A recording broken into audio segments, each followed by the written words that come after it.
उन निर्दोष व्यक्तियों की हत्या का आदेश दिया, उसी क्षण पूजा किए जा रहे पार्थिव शिवलिंग के स्थान पर भयंकर विस्फोट के साथ एक गर्त हो गया और उस गर्त से घोर गर्जना कर प्रकट हुए महाकाल।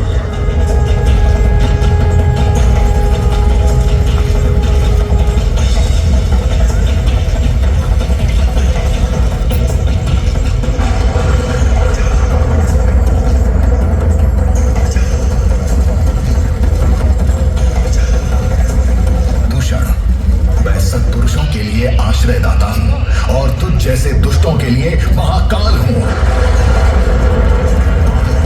ये शिव का वो रूप था जो काल के परे था, जो संहार करता भी था और सृजन करता भी। महाकाल के प्रकोप से दूषण का नाश हुआ और उज्जैन में एक बार फिर से शांति स्थापित हो गई।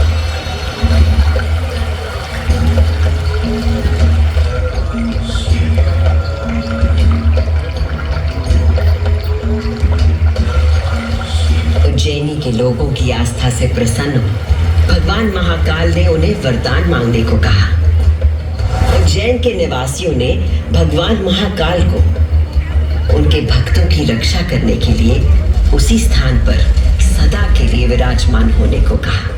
तब देवादिदेव उज्जैन में ही विराजमान हो गए और वहां चारों ओर की एक एक कोस भूमि ज्योतिर्लिंग रूपी भगवान शिव का स्थल बन गई। इस अद्भुत घटना की साक्षी बने समस्त देवता, गंधर्व और ऋषि मुनि। उज्जैन का वातावरण दिव्य ध्वनियों और मंत्रों से गूंज उठा।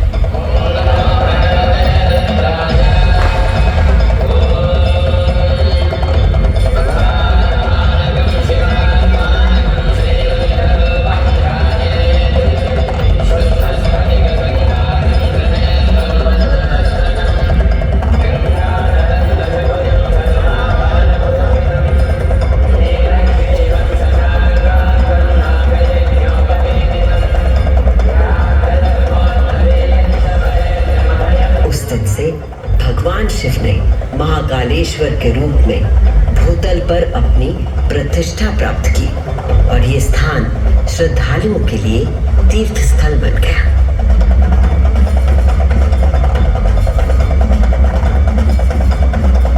शिव पुराण में 12 ज्योतिर्लिंगों में से एक महाकालेश्वर ज्योतिर्लिंग। यहाँ की भस्म आरती विश्व प्रसिद्ध है।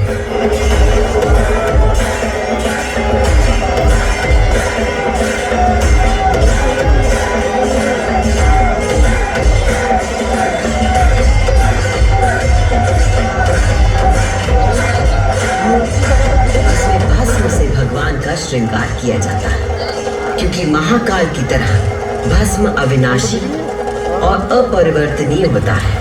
इस आरती की शक्ति और महिमा ऐसी है कि भक्तों के सारे पाप समाप्त हो जाते हैं।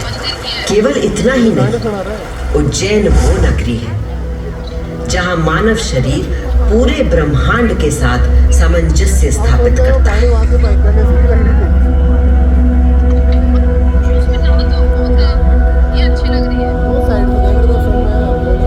यत् पिंडे तत् ब्रह्मांडे, अर्थात जो कुछ मानव शरीर में है वही ब्रह्मांड में भी विद्यमान है।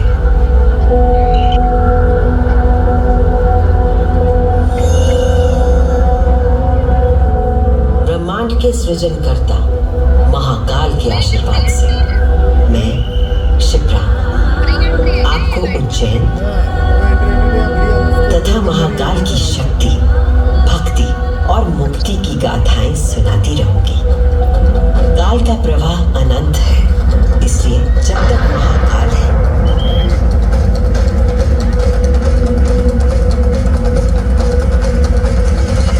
मैं यूं ही उज्जैन की स्मृतियों को अपने आंख में समेटे बहती रहूंगी।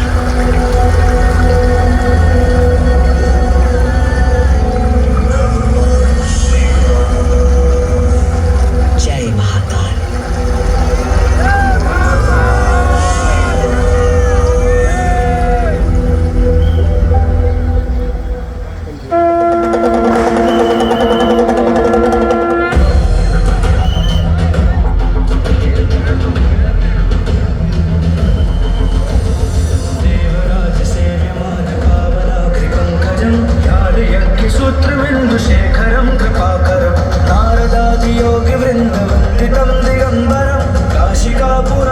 नाथ काल भैरवं भजे।